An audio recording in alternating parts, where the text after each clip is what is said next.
And then open your books to page 37.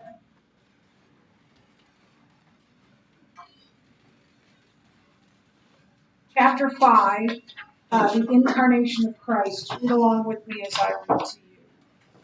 It's the traditional Christmas story. Little baby Jesus was born in a manger. The angels sang, announcing his birth.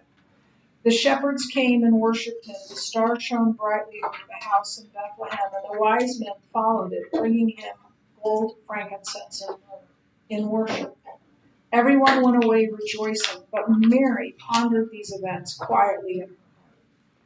We enjoy the story. It gives us a warm, fuzzy feeling inside at the holiday season. Listen to the traditional Christmas carols as we decorate our tree, send out our greeting cards, and purchase and wrap gifts for our loved ones.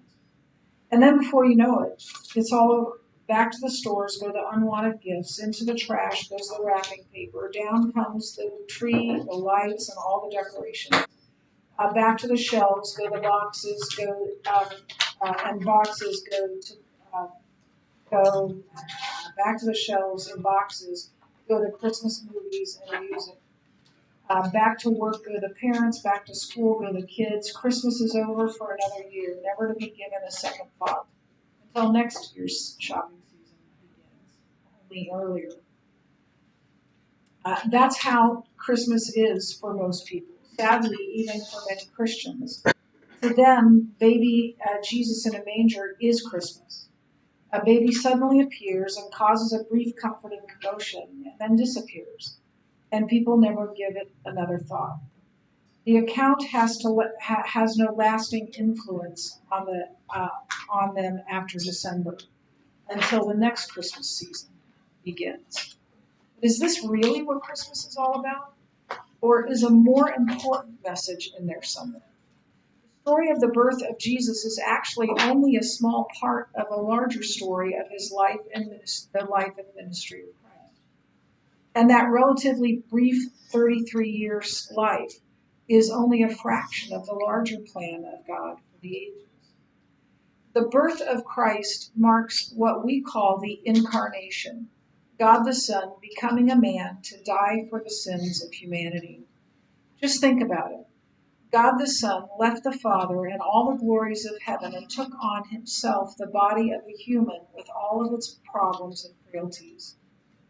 Or as Harold L. Willington put it, the holy infinite creator agreed to wrap flesh and blood around his eternal being so that he might enter this sin-cursed world and eventually die for sinful and finite creatures. But let's make it personal. He did that for you and for me. The lesson is starting to point that this lesson is the starting point in fully comprehending the ministry of Christ on earth. We can and must study it, but it staggers even the most brilliant Christian minds. Even the Apostle Paul found it to be a mind-boggling truth. And then this is what he wrote. Great is the mystery of godliness. God was made to be in the flesh. It's the true Christmas story that will last believers all year long. Now open your Bible to John 1.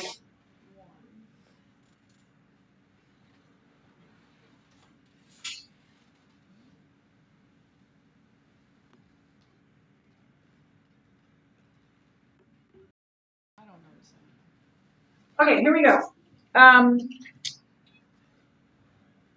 We've got John 1:14 through 18. And it says this. And the Word became flesh and dwelt among us, and we have seen his glory, glory as the only Son from the Father, full of grace and truth. John bore witness about him and cried out, "This is he of whom I said, he who comes after me ranks before me, because he was before me." For from his fullness we have all received grace upon grace. For the law was given through Moses, grace and truth came through Jesus Christ. No one has ever seen God, the only God who is at the Father's side. He has made him known. So this is talking about who Jesus is. And we're going to answer some questions from the book. So you can write down your answers as we discuss this. So verse 14 says that the Word was full of grace and truth. What events can you think of in the Gospels that would show this fullness in Christ? So let's start with grace. What's a story in the New Testament, in the Gospels, where Jesus shows grace to someone? Yes. Like when the Romans were going to crucify him and down to protect him, but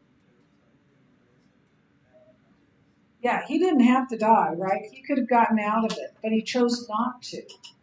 And he could have just killed everyone who was trying to kill him. What else? What's another story where Jesus?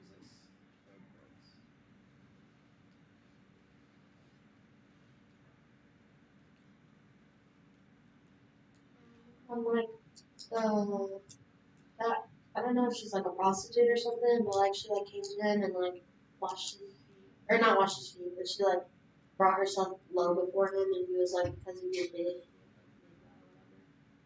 Yeah, there's this story of a sinful woman, which usually means a prostitute, um, is weeping at Jesus' feet and wetting his feet with her tears and wiping it off with her.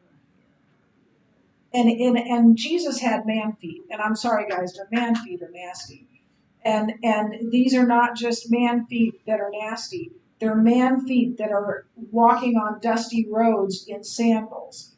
And she showed that kind of devotion. And he could have said, and somebody said, do you know who this woman is? If you knew who this woman was, you wouldn't let her do that to you.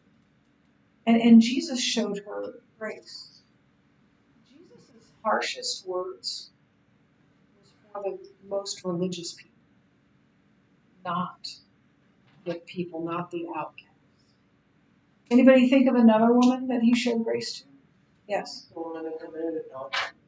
The woman who was caught in adultery. The Pharisees were going to stone her. Yeah, and the last thing he says to her after everybody leaves, right? When he says, let you who is without sin cast the first stone. Yeah. And they end up leaving, and then he says to her, "Women, where are they to condemn you?" And she says, "No one." And he says, "Neither do I." Now, she was guilty. We'll talk about that story when we get there. I think it's John 8. But she was guilty. But Jesus gave her grace. So we see these stories. The woman at the well is another one. That's in John 4, I think.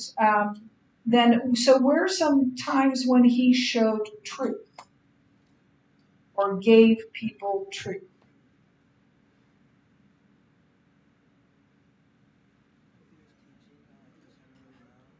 Yeah, his teaching, giving them truth.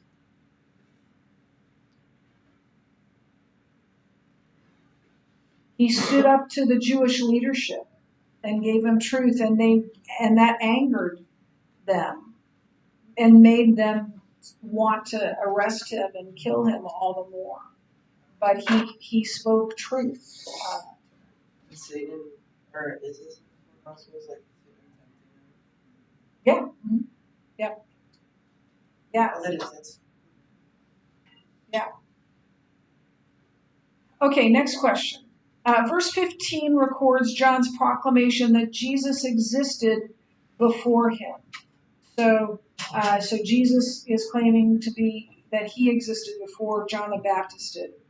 What would you have thought about this statement if you heard it and knew John was 3 months older than Jesus? If John the Baptist was 3 months older, how could Jesus have been older than him. What? Yes, exactly, yeah. So, but the people that were there that might have known that, I don't know if anyone knew when John and Jesus were born or any of that. But he is talking about his pre-existence, that he has always been. He is before John. He is before everything. He is before creation. He has always been. He is God. And then turn the page to 39, and the next question is this. Verse 16 shows that Christ was not only full of grace and truth himself, but that he shared these gifts with people. How do we receive his grace and truth? And you can look at the verse 17. Christ. Yeah.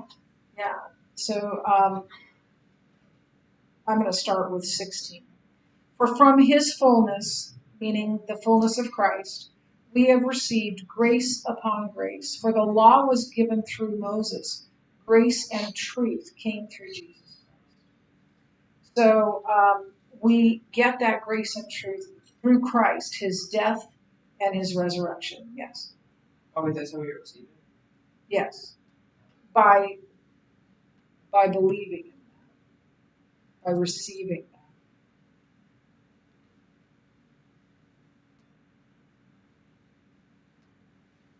that. Is John implying in verse 17 that grace and truth are better than law or just different? 17?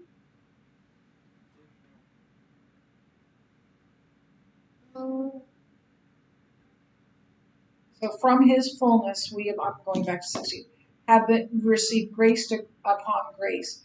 For the law was given through Moses, grace and truth came through Jesus Christ. Good practice, I would preach. Yeah, I mean, I don't think there's a right or wrong answer here. But yes, it very well, and they both had a purpose, right? Yeah. The purpose of the law was so that we would know we can't make ourselves holy. And we're all dirty, rotten sinners deserving hell, and we all break the law, right? There's not anyone that hasn't broken the law except Jesus. And so the purpose of the law was to show us that we can't make ourselves holy by the law. And so that's why Jesus came, so that we could be made right with God, because the law couldn't do it. I don't think there's a right or wrong answer here. You could say that the grace and truth that Jesus gives is better because it can save us, and the law is not as good because it can't save us. But you could also say, well, but they're just different. They had different purposes. So I don't think there's a right or wrong answer to that. Is there anything that Christ is able to accomplish that the law could not? Unless. Yeah, salvation. Yeah. Turn to Galatians 2.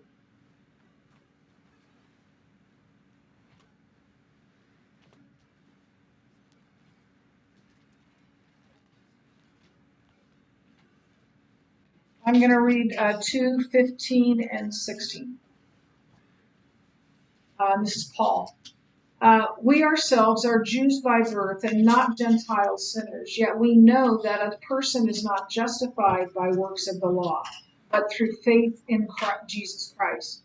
So we also have believed in Christ Jesus in order to be justified by faith in Christ and not by works of the law, because the works of the law, because by works of the law no one will be justified.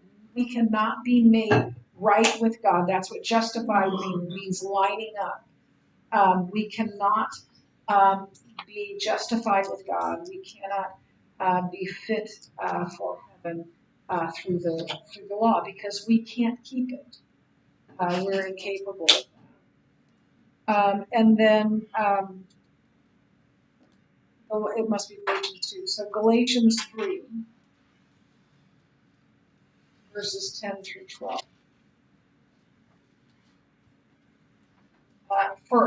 For all who rely on the works of the law are under a curse.